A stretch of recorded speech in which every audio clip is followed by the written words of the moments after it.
Hello दोस्तों, welcome to exam धन। जवाब आपका इंडियन पॉलिटी के बहुत ही महत्वपूर्ण प्रश्न। क्या आपके अंदर दम है तो लाकर दिखाइए 15 में से 15 अंक। सीधे परीक्षा में से आए हुए प्रश्न, इससे बाहर प्रश्न नहीं पूछे जाते।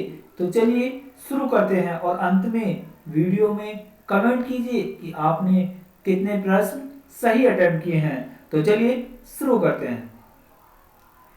क्वेश्चन नंबर 1, भारत के अटॉर्नी जनरल की नियुक्ति कौन करता है? इस प्रश्न का उत्तर देने के लिए आपका टाइम शुरू होता है अब।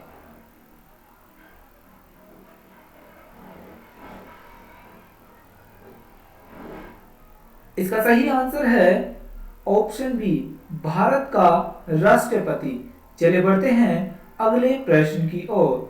क्वेश्चन नंबर 2, भारत की आकस्मिकता निधि का संरक्षक कौन होता है?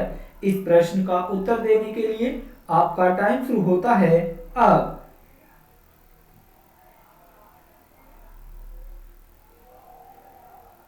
इसका सही आंसर है ऑप्शन सी, राष्ट्रपति। चलिए बढ़ते हैं अगले प्रश्न की ओर।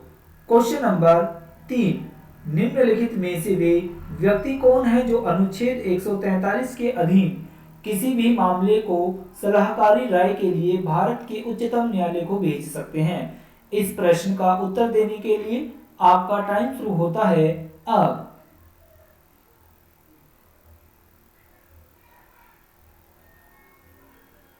इसका सही आंसर है ऑप्शन ए, भारत का राष्ट्रपति। चलिए बढ़ते हैं अगले प्रश्न की ओर। क्वेश्चन नंबर 4, राष्ट्रपति संविधान के किस अनुच्छेद के अंतर्गत राष्ट्रीय आपात की स्थिति घोषित कर सकता है? इस प्रश्न का उत्तर देने के लिए आपका टाइम शुरू होता है अब।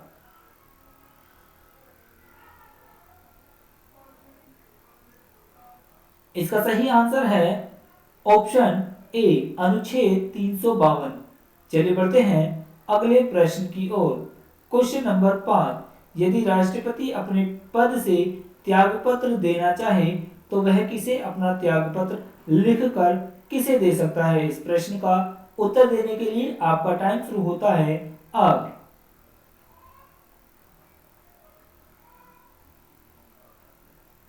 इसका सही आंसर है ऑप्शन सी, उपराष्ट्रपति। चलिए बढ़ते हैं अगले प्रश्न की ओर। क्वेश्चन नंबर 6, निम्नलिखित में से कौन सी नियुक्ति राष्ट्रपति द्वारा नहीं की जाती है? इस प्रश्न का उत्तर देने के लिए आपका टाइम शुरू होता है अब।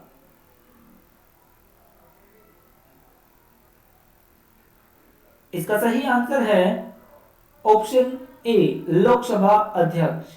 चलिए बढ़ते हैं अगले प्रश्न की ओर। क्वेश्चन नंबर 7, भारत के राष्ट्रपति पर महाभियोग की विधि अपनाई गई है। इस प्रश्न का उत्तर देने के लिए आपका टाइम शुरू होता है अब।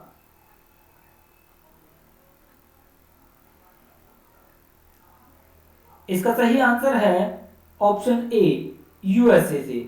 चलिए बढ़ते हैं अगले प्रश्न की ओर। क्वेश्चन नंबर 8, संसद के दोनों सदनों के बीच गतिरोध की स्थिति में संयुक्त अधिवेशन की अध्यक्षता कौन करता है? इस प्रश्न का उत्तर देने के लिए आपका टाइम शुरू होता है अब।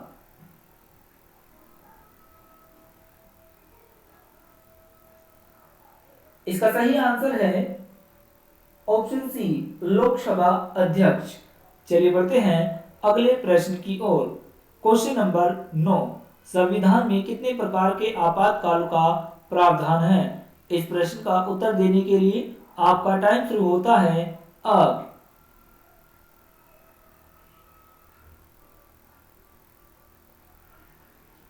इसका सही आंसर है ऑप्शन सी, 3। चलिए बढ़ते हैं अगले प्रश्न की ओर। क्वेश्चन नंबर 10, राष्ट्रपति का अध्यादेश कितनी अवधि के लिए लागू रहता है? प्रश्न का उत्तर देने के लिए आपका टाइम शुरू होता है अब।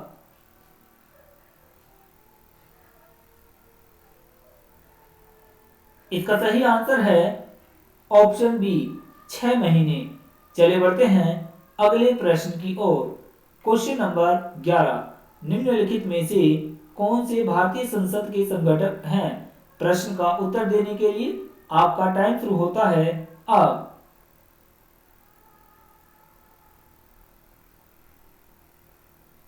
इसका सही आंसर है ऑप्शन डी, 1, 2 और 3, यानी राष्ट्रपति, राज्यसभा और लोकसभा तीनों से मिलकर संसद का निर्माण होता है।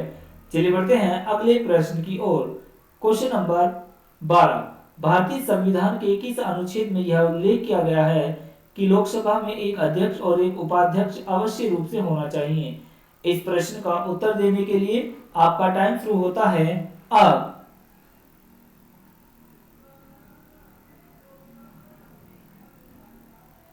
इसका सही आंसर है ऑप्शन डी, अनुच्छेद 93। चलिए बढ़ते हैं अगले प्रश्न की ओर। क्वेश्चन नंबर 13, निम्नलिखित में से क्या सही नहीं है? इस प्रश्न का उत्तर देने के लिए आपका टाइम शुरू होता है अब।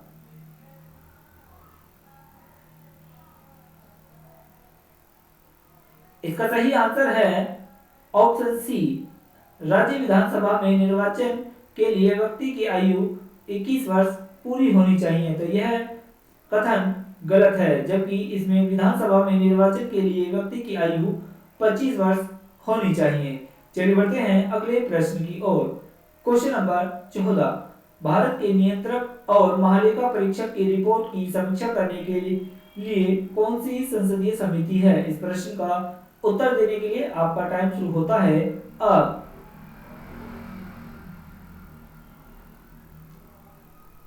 इसका सही आंसर है ऑप्शन सी, लोक लेखा समिति। चलिए बढ़ते हैं अगले प्रश्न की ओर। क्वेश्चन नंबर 15, भारत में संसद की वित्तीय समितियां निम्नलिखित में से कौन सी हैं? इस प्रश्न का उत्तर देने के लिए आपका टाइम शुरू होता है अब।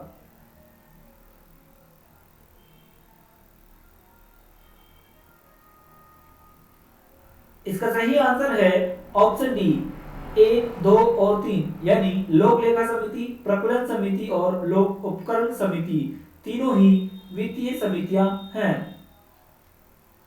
Thanks for watching this video. ये वीडियो आपको कैसा लगा कमेंट बॉक्स में जरूर बताइएगा।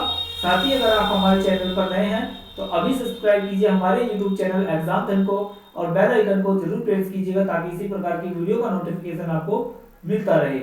Thank you.